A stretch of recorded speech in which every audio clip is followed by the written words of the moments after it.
नमस्कार दोस्तों, आपका स्वागत है हमारी चैनल वास्तु स्टोरी में। दोस्तों, वास्तु के अनुसार घर के अंदर मौजूद हर वस्तु में सकारात्मक और नकारात्मक दोनों प्रकार की ऊर्जा होती है। अगर यह स्थान अथवा सही दिशा में न रखा जाए तो यह नकारात्मक ऊर्जा फैलाती है। वहीं अगर आपने सही स्थान और सही दिशा में रखते हैं तो यह सकारात्मक ऊर्जा से घर को भर देती है, जो परिवार के मानसिक स्वास्थ्य के लिए अच्छा होता है। आज का विज्ञान भी इस बात को मानता है कि घर में मौजूद हर एक वस्तु ऊर्जा तरंगे छोड़ती है। दोस्तों, सभी के घर में घड़ी का प्रयोग किया जाता है। घड़ी जो बीते समय और आने वाले समय के बारे में है, हमें सूचित करती रहती है। अगर हमारे जीवन पर सबसे ज्यादा किसी का प्रभाव पड़ता है तो वह है समय।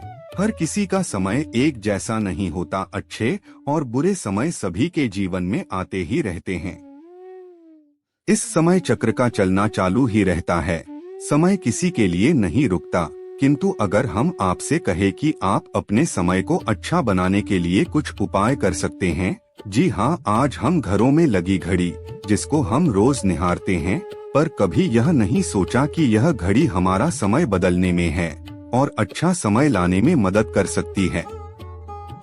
दोस्तों, हम कई बार जीवन की छोटी छोटी चीजों को नजरअंदाज कर देते हैं, पर वही चीजें हमारे भाग्य पर अच्छा और बुरा प्रभाव डालती है। आज हम आपको बताने जा रहे हैं कि कैसे घड़ी की सही दिशा आपके जीवन को भी सही रास्ता दिखाने में मदद कर सकती है। इसके अलावा कैलेंडर को किस जगह लगाना चाहिए और किस जगह पर नहीं, यह भी आज हम आपको बताएंगे।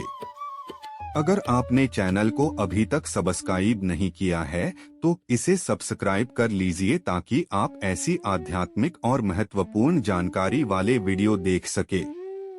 सबसे पहली बात, घड़ी के प्रकार। वास्तुशास्त्र में घड़ी अगर गोल और अंडाकार की हो तो सबसे उत्तम माना जाता है, पर आजकल देखा जा रहा है कि बाजार में कई सारे प्रकार की घड़ियां मौजूद है, जिसमें घर के सदस्य या भगवान के फोटो भी लगाए जाते हैं। लेकिन दोस्तों, घड़ी के साथ उनको लगाना बिल्कुल भी सही नहीं है। इससे आपके घर के सदस्यों के जीवन पर समय का प्रभाव देखने को मिल सकता है। और भगवान की तस्वीर घड़ी में बिल्कुल भी ना लगाएं, क्योंकि भगवान की तस्वीर को रोज अगरबत्ती और पूजन की आवश्यकता होती है, और घड़ी तो कई महीनों तक उस पर धूल पड़ी रहती है। इससे भगवान का अपमान होता है और शुभ माना नहीं जाता। हो सके तो घड़ी का आकार गोल और अंडाकार ही पसंद करें। घड़ी का गोल अथवा अंडाकार हमारी पृथ्वी के आकार को दर्शाता है, जो घड़ी ने निकले कौन होते हैं, और वास्तु के अनुसार न्यूक्लियर चीजें नकारात्मक ऊर्जा का संचार करती है। दूसरी बार, घड़ी को स्वच्छ और नया रखें। दोस्तों, जैसे हम सभी चाहते हैं कि हमारे जीवन में सब अच्छा और बेहतर होता रहे, तो इसके लिए हम खुद को संवारे रखते हैं, नए कपड़े और नए आभूषण पहनते हैं। उसी प्रकार अपने घर की घड़ी को स्वच्छ ही रखना चाहिए। समय समय पर घड़ी पर चढ़ी धूल को साफ करते रहिए। इससे आपका भाग्य भी धोनी पड़ेगा। और कई घर में आदत होती है कि पुरानी घड़ी को बनवाकर चलाते रहते हैं। एक जगह नहीं घड़ी आई तो पुरानी किसी और जगह लगा देते हैं। कृपया ऐसा ना करें। घर में पुरानी, टूटी हुई, धूल चढ़ी हुई और बंद घड़ी तो बिल्कुल भी ना रखे। इससे घर में नकारात्मकता और दरिद्रता का वास होने लगता है।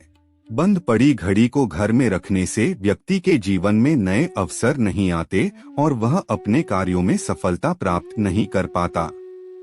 तीसरी बात, घड़ी की सही दिशा। घड़ी को कभी भी दक्षिण दिशा में होना नहीं चाहिए। दक्षिण दिशा यमलोक की दिशा मानी जाती है।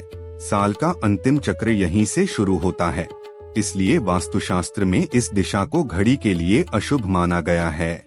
घर में घड़ी को उत्तर पूर्व पश्चिम दिशा में लगा सकते हैं, किंतु यह ध्यान रहे कि घड़ी को कभी भी मुख्य द्वार, कमरे के दरवाजे या आने जाने के लिए उपयोग में किए जाने वाले दरवाजे के ऊपर कभी न लगाएं। इससे समय का प्रभाव आपके आने जाने की गति और दिनचर्या पर पड़ सकता है। घड़ी को हमेशा दीवार पर लगा लें, जिससे आप समय को अपने सामने देख सके। चौथी बात, घड़ी के साथ कैलेंडर का भी ध्यान रखें। घड़ी समय का प्रतीक है, तो कैलेंडर उससे जुड़े समय की तारीखों का लेखा जोखा बताता है। कैलेंडर को पूर्वी और उत्तरी दिशा में कभी नहीं लगाना चाहिए, इससे वास्तु दोष उत्पन्न होता है। और कृपया अपने घरों में नए कैलेंडर के साथ पुराना कैलेंडर कभी न लगाएं। कैलेंडर और घड़ी दोनों ही आने वाले समय की सूचक है, जो हमें आगे बढ़ने की प्रेरणा देते हैं। उन्हें इस समय के अनुसार ही लगाना चाहिए। घड़ी को कभी बीते समय के साथ ना रखें। आप 5-10 मिनट आगे रख सकते हैं, इससे आपको कभी भी उस समय का कालचक्र और दुष्ट परिणाम प्राप्त नहीं होगा। एक छोटा सा उपाय बताना चाहेंगे। रुकी हुई घड़ी और पुराना कैलेंडर आपके भाग्य को भी रुकावटों से भर देता है, इसलिए वक्त के साथ आगे बढ़ते रहने के लिए घड़ियाल कैलेंडर को बदलते रहिए। और कैलेंडर को कभी भी अपने सोने वाले कमरे में ना लगाएं, ना ही मुख्य द्वार पर टंगाएं। यह शुभ माना नहीं जाता। पुरानी घड़ी को किसी को दान में देना शुभ होता है, इससे आपके जीवन से बुरा समय निकल जाता है। इसलिए अगर आपके घर में कोई पुरानी घड़ी हो तो उसे किसी जरूरतमंद को दान अवश्य दें। तो दोस्तों, यह थे घड़ी से जुड़ी कुछ महत्वपूर्ण वास्तु टिप्स। अगर यह जानकारी आपको पसंद आई हो तो हमें कमेंट करके अवश्य बताएं और वीडियो को लाइक, शेयर और चैनल को सब्सक्राइब करना ना भूलें। धन्यवाद। जय श्री कृष्ण।